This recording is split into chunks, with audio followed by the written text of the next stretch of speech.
Howdy Cougars, and welcome to your online library classroom. I want to start off this week by acknowledging how many families came to Kelly's school for the first week of book returns and the second week for families to come and pick up a new bag of library books. I saw so many families coming to Kelly to return their book bag with all 7 books inside and to take home a brand new bag with a new set of library books inside. Monday, I look forward to seeing families whose last name begin with the letters N through Z from 1 to 4 p.m. Just a reminder that Wednesday is Veterans Day and there will be no library bag returns or pickups. Let's get started on this week's lesson. Last week, we heard a retelling of the story of Goldilocks and the Three Bears written by Mo Willems, titled Goldilocks and the Three Dinosaurs. This was a funny take on the original story of Goldilocks and the Three Bears, and we heard a retelling of the original version 3 weeks ago, written by Jan Brett and illustrated by Jan Brett. You were asked to compare those two stories and to tell me 3 ways those stories were the same, and then to contrast those stories. Tell me 3 ways they are different. Compare means the same. Contrast means differences. I heard a lot of excellent replies in the Seesaw activity posts. Some of the ways that the books were the same that people pointed out were there were 3 animals, and that's right. Actually, the number 3 had a lot of repetition or repeating mentioned in the stories. There were 3 bears. There were 3 chairs. There were 3 bowls of porridge. There were 3 beds. And Goldilocks tried all 3 things in both stories. Some other things that were the same is that Goldilocks was in both stories. She ran away at the end of both stories. And now for some ways that the stories were different, some contrast. There were dinosaurs instead of bears in Goldilocks and the Three Dinosaurs. Goldilocks thought about trying to get up in all 3 chairs, but they were all way too big because dinosaurs are much bigger than bears, so she didn't try to climb up any of them. She just looked up at all 3.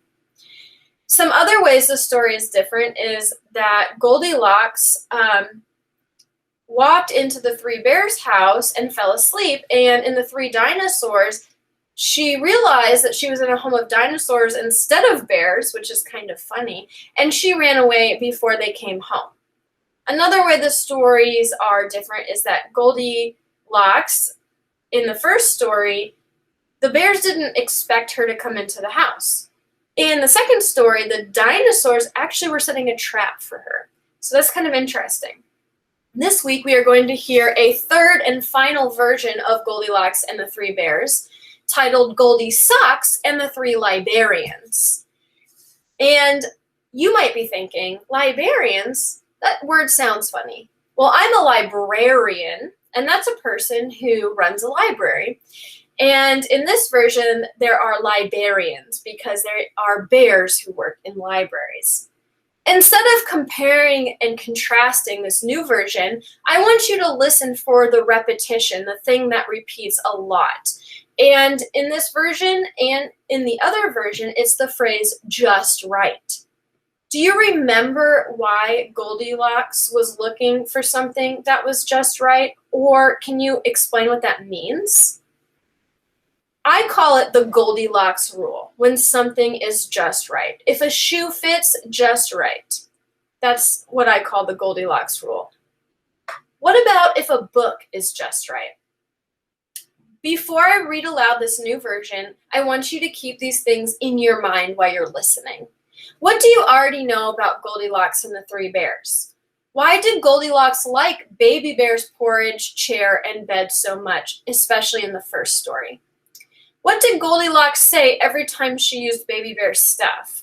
In the Goldilocks and the Three Dinosaurs, there was only one thing she said this about, and I left a picture for a clue. So, you may have heard of Goldilocks and the Three Bears or Goldilocks and the Three Dinosaurs, but have you heard of Goldi Socks and the Three Libearians?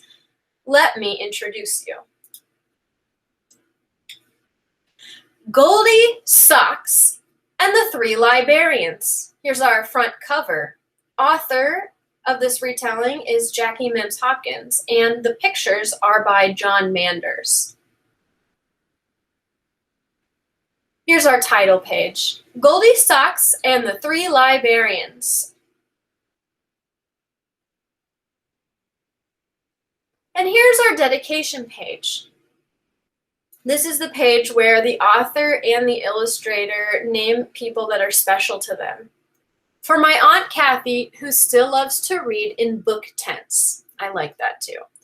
And for my friend Julie Cohen, who knows how to find books that are just right. Thank you to Melanie Scales and her son Will, who were there when Goldi's spark began. And that's from the author. And the illustrator dedicates this book to Heather and Stephen Jr.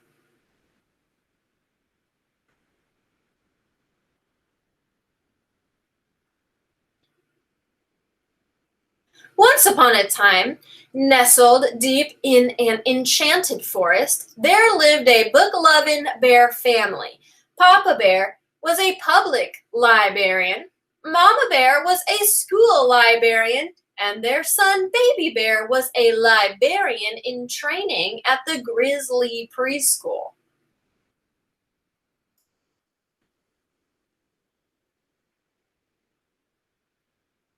One morning, a little girl named Goldi Socks was on her way to school. Goldi Socks usually walked along the road, but this day, since she was running particularly late, she decided to take a shortcut through the forest. By and by, Goldi Socks came upon an astonishing sight. There, in the middle of the forest, she saw a cottage that appeared to be made of books. Goldi Socks loved books more than bears love honey. So she went up to the house for a closer look. She knocked on the door, and to her surprise, it creaked open. Cautiously, Goldi Socks peeked inside. Shelves and shelves of wondrous books lined the walls. She called out to see if anyone was home, but no one answered. Goldi Socks knew she shouldn't go in, but the temptation of all those books was more than she could bear.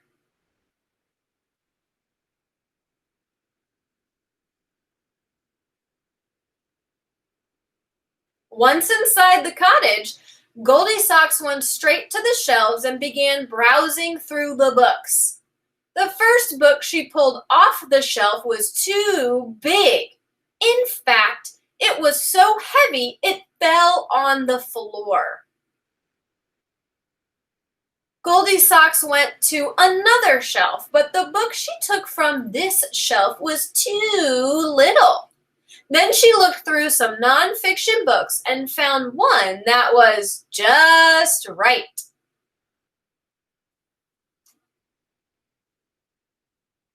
Goldi Socks wandered over to another shelf and opened up a chapter book. She used the 5-finger rule to see if the book was too hard. She started with a closed fist. When she came to a word she couldn't read, she put up one finger.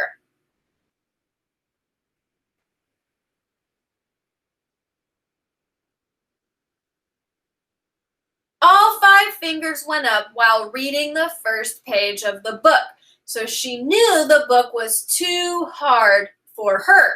She tried another book, but it was too easy. Then she found a book of fairy tales that was just right. After she found several books that were just right for her, Goldi Socks began searching for the perfect place to read them. Goldi Socks looked around the room and spotted a big lazy bear recliner. She climbed up in the enormous chair and pushed back, but it went back too far.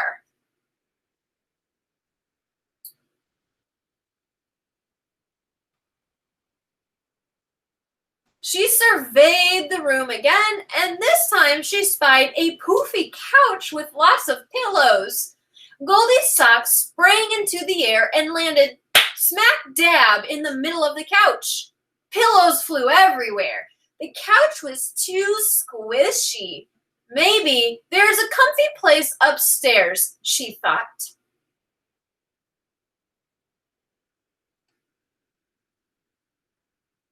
When Goldi's socks reached the top of the stairs, she saw a tent made out of a blanket.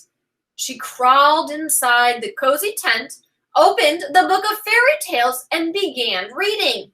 Yes, this place was just right. Do you have a just right place to read? Have you ever made a tent with a blanket?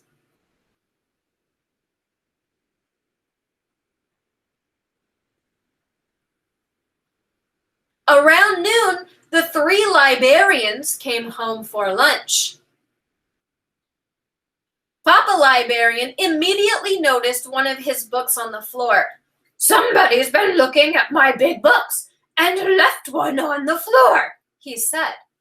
Then Mama Libearian said, "Somebody's been looking at my little books and put one back on the shelf with the pages showing instead of the spine."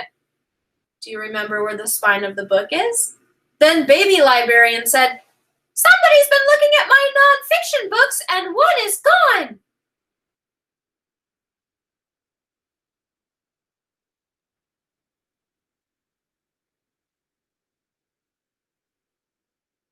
Papa Libearian looked at another shelf and said, "Somebody's been looking at my hard books and left one on the top of the shelf." "Somebody's been looking at my easy books and put one back on the shelf upside down," said Mama Libearian. Then Baby Libearian said, "Somebody's been looking at my fairy tale books and one is gone."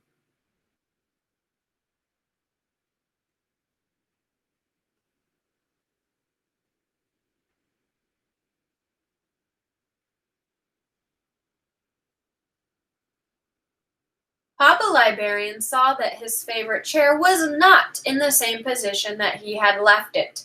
"Somebody's been sitting in my recliner and left it pushed back," he said. Then Mama Libearian said, "Somebody's been on my poofy couch and knocked all the pillows on the floor." The 3 librarians crept up the stairs. When they got to the top, Baby Libearian said, "Somebody's been in my cozy reading tent, and there she is."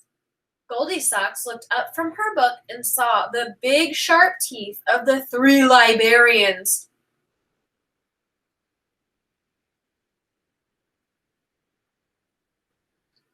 Smiling at her. A toothy smile. Papa, Mama, and Baby Libearian joined Goldi Socks in the tent. Papa Libearian read a story to everyone, and it was just right.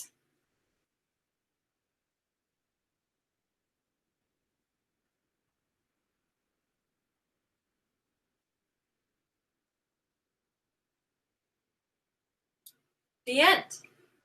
I want you to think about finding a just right book. Why do you think Baby Libearian's books were just right for Goldi Socks? Also, how do you know if a book is too hard? How do you know if a book is too easy? Well, the 5-finger rule is how Goldi Socks was able to tell if a book was too hard or too easy.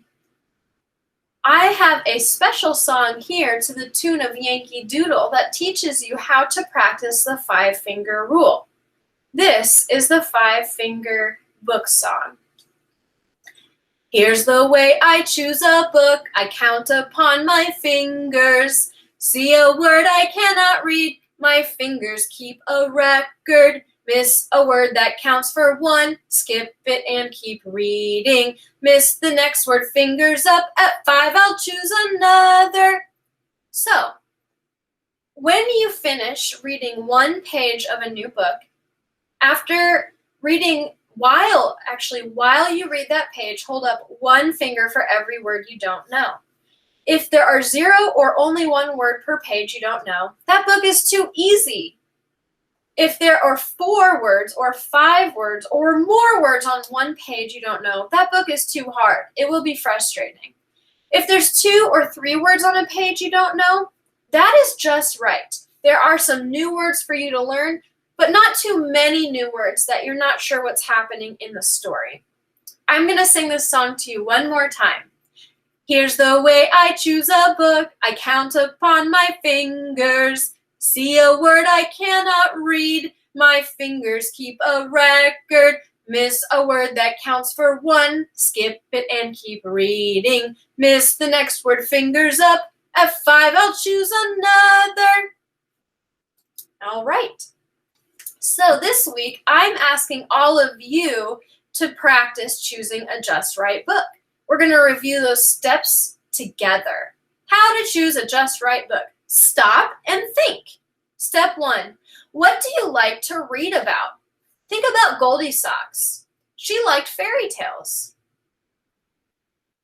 You can think of all the different kinds of stories you like, and that will help you decide if a book is just right for you. That's the first step. Look at these little pictures. We have a football to represent sports, a dragon for fantasy and fairy tales, a storm cloud for nonfiction or books that tell us true information, such as the weather. You might like weather and science books. We have a picture of a woman with a magnifying glass that represents mystery books. And a woman with a doctor's outfit on. She's a doctor. You might like to read about different jobs or careers, like being a doctor or a fireman. There's a picture of the stars. You might like to read about outer space. There's a picture of an alien. You might like to read made-up stories about aliens. There's a person playing basketball, a person swimming pictured below. There's a robot. Maybe you like to read books about robots, real or made up. There's a picture of a llama. Maybe you like books about animals. And a picture of a woman artist. Maybe you like to read books that teach you how to do something, whether that's cooking or painting or building. Think about what you like to read, what you like to hear stories about, and what you like to do. Next, open those books that interest you, that you thought would be neat to read about. Open up and read 1 full page. Only 1 page to practice the 5-finger rule. Remember the song. If there are 0 or 1 word per page you don't know, that book is too easy. Try a new book. 2 to 3 words per page that you don't know, that book's just right. You're going to learn some new words and hear a great story. 4 or 5 words on a page you don't know, that book is too hard to read alone. That would make a great read aloud. Ask an adult to read that story to you that has 4 or 5 words on a page you don't know, or read together and get some help. This week, here is your activity. I would like for you to find or make a just right place to read. Maybe you would like to make a reading tent, just like the one baby librarian had that Goldi Socks liked to read in. You may already have a special place that you like to read, or maybe you read at the kitchen table. If you can, take a picture of that special place and add it to your seesaw activity. Step 2, pick a few books at your house. You may already have your Kelly Library book bag, so you have 7 books in there to practice with. Read the title of your books. Look at the cover. Does it look interesting? Does this book have pictures? Do you like them? Once you find a few books that sound interesting to you, practice the 5-finger rule just like Goldi Socks did in our read aloud. I want you to find 3 just right books if you can, or at least practice with 3 different books just like Goldi Socks did. And then I want you to share, along with the picture of your just right place to read, the picture of the just right books that you practice with, or the books that you used from your book bag or somewhere in your house. You can share the title of the just right books. You can share a picture of the covers of those books. You can share a picture or make a recording of yourself reading the one page from each book. So if you, instead of taking a picture or instead of writing about it, you can actually record yourself practicing the 5-finger rule in your special reading place with 3 different books. I hope to see lots of recordings and 5-finger rule practice next week when I look at these activities. Please let me know if you have any questions, and I hope to see you at Kelly's School on Monday for the book exchange for families whose names begin with the letter N through Z. Until next time, Kelly Cougars.